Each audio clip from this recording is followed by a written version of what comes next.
The Jimmy Barrett Show continues on KPRC 950. Well, like I said to Dr. Sal, July the 4th, President Biden says, hey, it's Independence Day, and we're declaring our independence from COVID-19. And here we are 3 weeks later, and the mask recommendations are coming back from the CDC, and we're having a full-blown panic attack over the Delta variant. And worse than that, I mean, if you're a business, you want to require me to wear a mask, I'll make that decision about whether or not I want to patronize your business. But you've got the pressure now coming from the schools. Governor Abbott, by the way, has already said that he's not planning to change the state's mask policy. And the public school systems are, by state edicts, are not requiring masks for kids going back to school this fall. So does there need to be more flexibility there? Should we stick to our guns? Joining us to talk about all this is Todd Furniss of the 60% Solution. That's the book he wrote, Rethinking Healthcare. All right, Todd, here we are in the great state of Texas, and I think we're prepared to go like Florida and kind of go our own way as relates to this COVID Delta variant. Are we making the right move? What do you think? So thanks for having me on. I think we are making the right move, and I think we have to question who we're trying to protect. The people who have had the vaccine ostensibly are protected against the Delta variant. So if they're protected, then the people who are not protected are the people who are electing themselves not to get the vaccine. Now, there are limited number of cases of people who have gotten the Delta variant, even though they have been fully vaccinated, but as a percentage, it's still pretty small. It has happened, but it's still a very small percentage. And so what I worry about is this culture of fear we're creating, and we're now alerting people. If you take a look at suicide rates for kids under 13, they've skyrocketed. You take a look at drug abuse and other mental health issues that's gone up, and then the other issue is that particularly young people believe that the risk of either hospitalization or death from either variant of the COVID is lethal. It's 10 times what it actually is. That's their belief. So we're creating this culture of fear, in addition to the tactical issues we're trying to employ to get people to wear masks or do things otherwise across the nation. You know, it's interesting. I had a guy, Dr. Sal Giorgiani, he's with Men's Health Network, and I asked him, I said, do you not believe in Darwin's theory?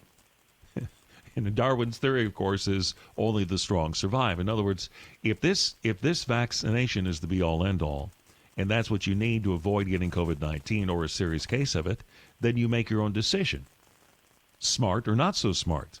But the government has decided now it's going to step in and try to protect ourselves from ourselves. And he equated it to like a motorcycle helmet law, for example, where, there are people out there who would ride a motorcycle without a helmet on and would crash and kill themselves from a head injury as a result. Should we not try to protect them? And I think here in Texas, we don't have, for example, a motorcycle helmet law because we believe that you're a grown-ass man or woman and you have the right to make that decision for yourself. Correct. And so the question here, and the reason it's a little bit different, is because of the risk of infecting somebody else. That's the moral standing on which those advocating masks and other things are positioning themselves. My concern is a different one, is if you take a look at the number of the percentage of the population broadly that has been vaccinated, nationwide, about just under 60% of our nation has been vaccinated, and at least once, and a goodly portion has been vaccinated fully. So you add to that women who are of childbearing years, that's about age 15 to 44, I'm not sure they should get vaccinated. People that's 20% of our population.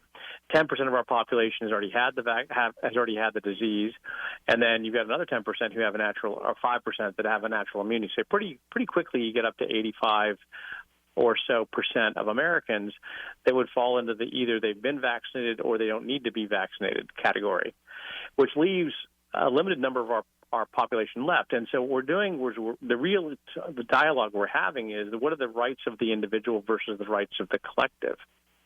And the people who are saying everybody needs to wear a mask are saying the rights of collective are superior to the rights of the individual.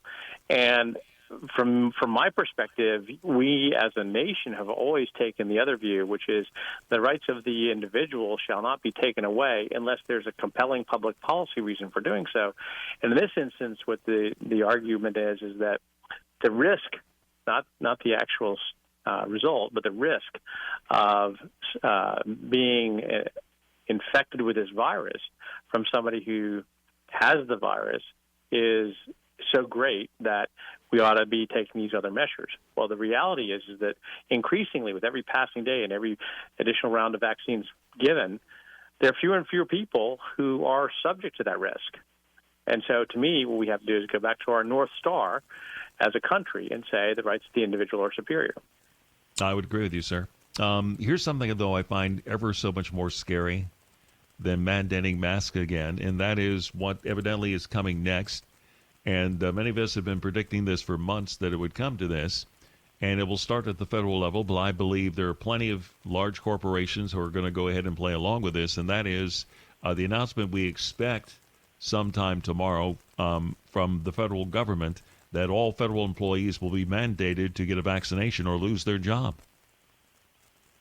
Yeah, and to me, this is another example of painting with such a broad brush that you're incapable of thinking through what you're doing, meaning that I just went through the numbers. So what happens to women who are 15 to 44 working for the federal government? They're going to get a vaccine. Okay, so now let's think that through. What happens if they suffer an adverse reaction to that such that it harms either the mother or the fetus?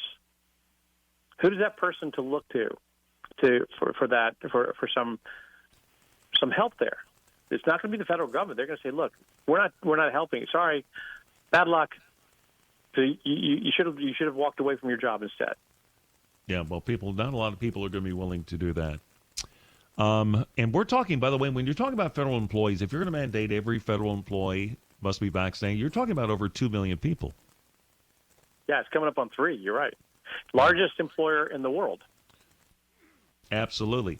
And if they mandate it, knowing how many woke CEOs we have in this country now, how long before major corporations and companies, the Amazons of the world, and I only use them because they're a large company to use as an example, before they mandate it for their employees?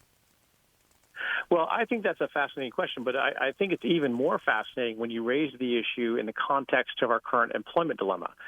We have the percentage of participation in the national labor force is about 62%. The real number for unemployment is not the 5.6% or so that they're quoting. That's something called the U3. The real number is the U6, and that's well over 10%. So we have this strange situation where there are a ton of jobs open, and they can't fill the jobs because nobody wants to go to work, in part because of the extension of the unemployment benefits. But also we've got this other issue where people are saying, I'm not coming back to the office even if I get in order to keep my job. And so these dynamics are already straining the workforces of large and small companies. And then you add another layer and say, oh, by the way, in addition to everything else, we're going to mandate you have a vaccine for those instances where you are coming to the office. So that's the other irony here is, that we have a lot of businesses that still haven't required their people to come back to the office, but you're still going to mandate that they get a vaccine even though they're not coming back to the office? Yeah. Let me ask you one last thing, Todd, and I've been thinking about this a lot today for some reason, mainly because of the CDC and all the conflicting messages that they have sent on down the line through this entire thing. And yet throughout this, in all their urging of everybody to get the vaccine, they have never taken this vaccine out of the FDA has never taken this vaccine out of the status of an emergency application. Why hasn't this drug been approved at this point for full-time use, not just an emergency application? Might that build more confidence in it for people if they didn't have that emergency label? It certainly would, and why it hasn't been done is still a mystery to many of us, especially given the reliance we're placing on it. And the fact that it's been approved for emergency use is fine. But then you got to ask yourself, wait a minute. If the FDA hasn't approved this fully, how on earth can we in good conscience mandate school-aged children, the least vulnerable of us all, to get this vaccine in order to go back to school? I don't know how you make it mandatory for anybody to take it unless you take it out of that emergency status. But that so far, no action on that. Todd, always good to talk to you, sir. Difficult topic as always, and appreciate you tackling it. Thanks so much. Thank you. Enjoyed it.